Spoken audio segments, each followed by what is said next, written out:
And joining us now to talk social media engagement, Mathew Ingram, who used to be our old friend with the Globe and Mail, but he's leaving the Globe and Mail and he's now senior writer with GigaOM.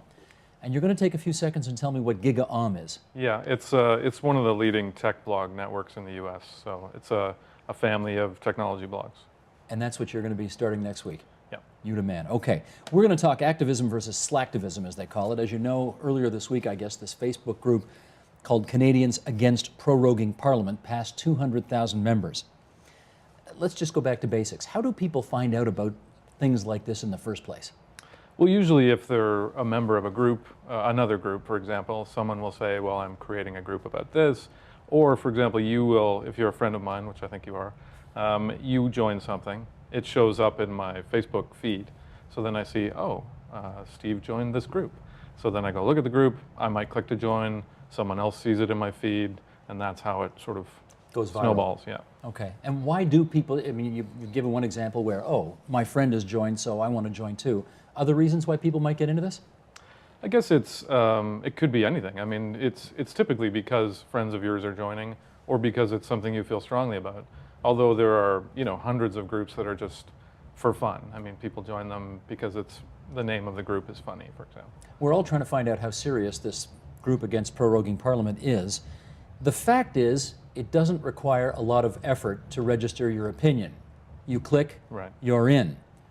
So is there any value in the fact that there are 200,000 people in this group?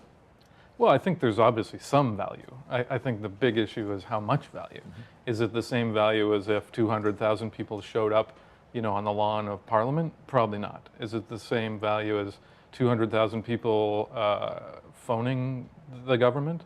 Maybe it's close to phoning. Is it the same as 200,000 people writing a letter, or putting up a sign, or putting a bumper sticker on their car? I mean, it's somewhere in there, it seems somewhere to in me. there. It can't be as much as any of those things, because all those things take effort. This takes no effort. Well, it doesn't take that much effort to make a phone call, more or effort put a than bumper click. sticker on your car. It takes True. more effort to phone than click. True. More effort to True. protest than click. So maybe it's at the far end of that spectrum. It's on a spectrum at the far But end. it clearly has some effect. I mean, those people have made a choice, and they want to sort of broadcast to some extent to the world that they're members of this group. Well, on January 4th, earlier this year, there was an article in the Toronto Star saying, grassroots fury greets shuttered Parliament, in the Star's typically understated way of doing things on the front page. And they wrote, some of the response to the parliamentary shutdown appears to fly in the face of predictions that Canadians are too bored or too apathetic to care whether federal politicians have disappeared from the capital. Now, is that what you would infer from seeing all those numbers? I think that's a little overstated. Just a little, eh? It's clearly an indication of something, that people who joined that group are upset in some way. But it's stretching it to say it's some sort of grassroots riot. I mean, it's clearly not that. They didn't say riot, they said fury. Fury. It's not that either, really. Too much. Here's how Michael Geist put it on his website, the University of Ottawa professor. He said, skeptics have pointed to rallies planned for this week as the litmus test for the effectiveness of the anti-proroguing Facebook group. But with polls finding mounting interest in the issue, the battle, he says, has already been won, suggesting it is long past time to cast aside doubts about the importance and effectiveness of digital advocacy. Are you with him? I'm mostly with him. I mean, I think if let's say you're a politician, you're trying to test the waters, you're trying to sort of sense what the populace thinks about something. This is one of those things you have to take into account. It would be silly to dismiss it completely. How much weight you give it is another question. I mean, it's clearly somewhere, as I said, in that spectrum. Do you pay attention to letters to the editor? Do you pay attention to phone calls to your constituency office? Do you pay attention to, it's... They do. I think they do. And I think you typically assume that each one of those people who does those things, writes a letter, makes a phone call, that there are 10 or 15 or 20 or possibly more people who haven't done that but are also upset. So I think you've got to apply something similar to that kind of math. But at some point, we're led to believe that this group against proroguing Parliament is a very grassroots thing, started kind of accidentally, and wow, look how it's blossomed. At some point, do you need a professional hand to translate all of that grassroots action into something more tangible? I think you definitely do. I mean, I think it's, at this point, it's a click, as you said. It's not a sort of commitment to action. It's not even necessarily a commitment to show up at something. It's a vote. It's a click. And so I think if you do want to show real action, you have to apply a little bit of pressure to those people to say, well, now you've clicked, now you have to do something else, and that's going to take effort, obviously. Well, we'll see what they do, because I think this weekend in a few dozen cities they've got, and I know here in Toronto at downtown at 1 o'clock on Saturday, It'll be interesting. they're supposed to be having a demonstration. Yeah, so we'll see who shows up. Okay, let's do a bit of a hard turn here to the case of Haiti, because we have seen digital technology. Actually, we've seen tangible evidence of the positive influence that digital technology has been having in Haiti via donations. How does that go viral? It's pretty much the same thing. I mean, I saw a notice about the donations, the texting, and so on Twitter, for example. And I saw it once, and then I saw it half a dozen times, and then I saw it a couple of dozen times, and it just people kept posting it and posting it and posting it. And then, of course, blogs picked it up and started writing about it, and then the mainstream media started writing about it. I mean, that's sort of where it starts, and it was quite obvious that it was going to become something big. I had no idea. By the end of the day, when I went home, the Red Cross had raised $1 million already, just through text messages, which is pretty incredible. That is amazing. How much of the credit for that goes to, we kind of criticize the simplicity of clicking, and I'm a member of a Facebook group opposing the proroguing. How much of the credit for raising all this money for Haiti goes to just that simplicity of being able to make a click? I think that's a great point. It's in many ways the flip side of how easy it is to join a Facebook group about proroguing Parliament. That ease, that sort of lowering the barrier to entry, if you will, to activity, is what caused that to happen.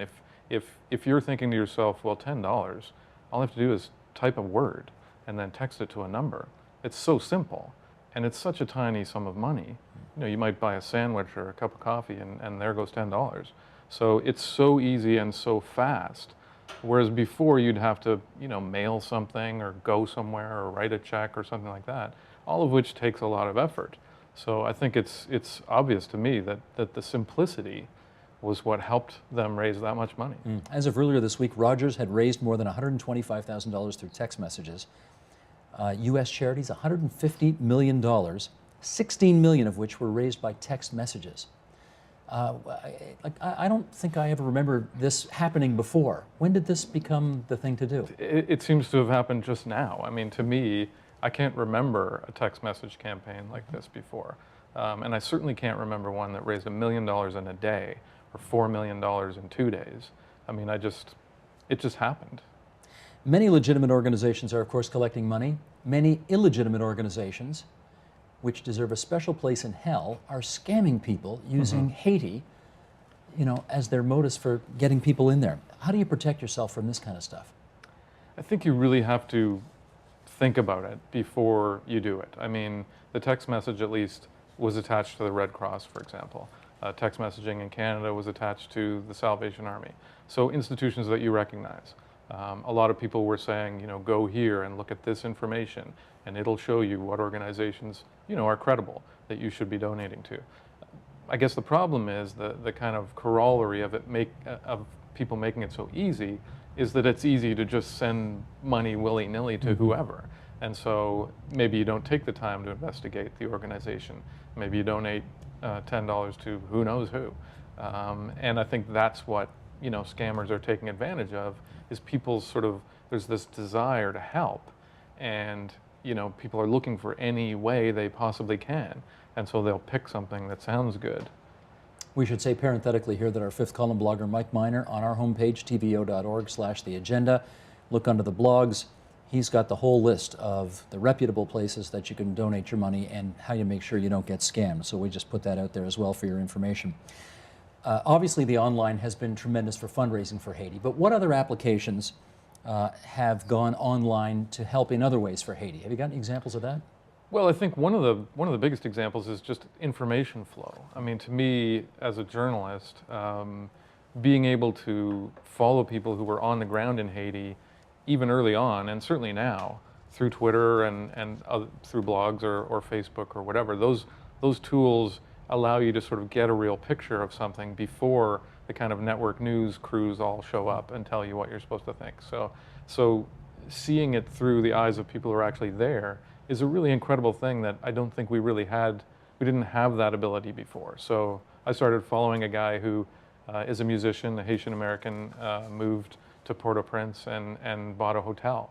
And he effectively became an on-the-scene reporter, just horrendous, heart-wrenching sort of messages about what was going on. And that was invaluable, I think.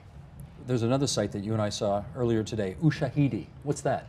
Ushahidi is a site that's designed to sort of aggregate information, that kind of information. So Twitter messages or blog posts or Facebook statuses, and to kind of pull all that together and let people know what everyone is doing in terms of if you're looking for people, if there's aid, if you have sort of things that people need, to kind of be a clearinghouse of information for that. A crowdsourcing, if you will. Okay, so we've talked the proroguing issue, we've talked the Haiti issue. Let's conclude with this. Which social media tool do you think is the most effective in organizing people to a cause? Yes, you have to go out on a limb and pick one. I've got to say Facebook. You say it reluctantly, don't you? Twitter is a close second, I think. Twitter is so fast and so immediate, but Facebook, theoretically, you can reach 300 million people. I mean, that is huge.